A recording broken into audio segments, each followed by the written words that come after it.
Hi, I'm McGlashan for Club Marine TV. Today's topic is knowing the regulations in your state, which is fine if you stay in your state. However, if you cruise the coastline or cross the borders with your boat, it can become quite contentious. The difficulty is they don't have uniform standards for equipment, licensing or registration. It's the topic of a 295-page discussion paper by Western Australia's Department of Transport, if you're looking for a light read. But one thing for certain is that the master of a recreational vessel is required to know and abide by international maritime law at all times. Not having safety equipment because it's too expensive or a license because you didn't know you needed one is no excuse. It comes down to basic risk management and common sense. Each state requires a recreational boat licence to master a motorised vessel, depending on the minimum length or power. Northern Territory is the exception, while the ACT has the same requirements as New South Wales.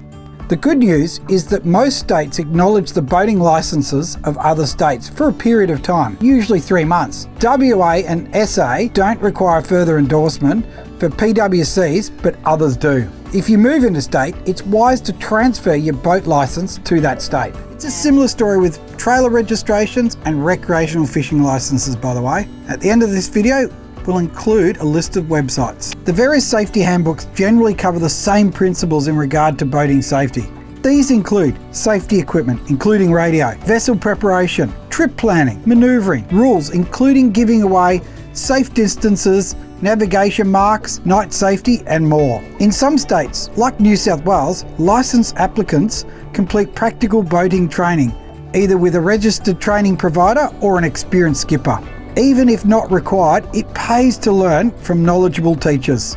The safety equipment you need on your boat depends on the waterway you're on, the boat you're on, the distance from shore, and the water conditions. The rules vary between states and territories based on water conditions as well.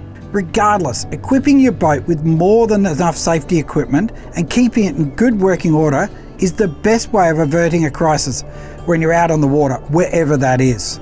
It's absolutely essential to have a life jacket for everyone on board. What type that needs to be is determined by your state regs. Level 50 might suffice on inland waters in Victoria, for example, but level 100 and higher are almost certainly required for coastal waters.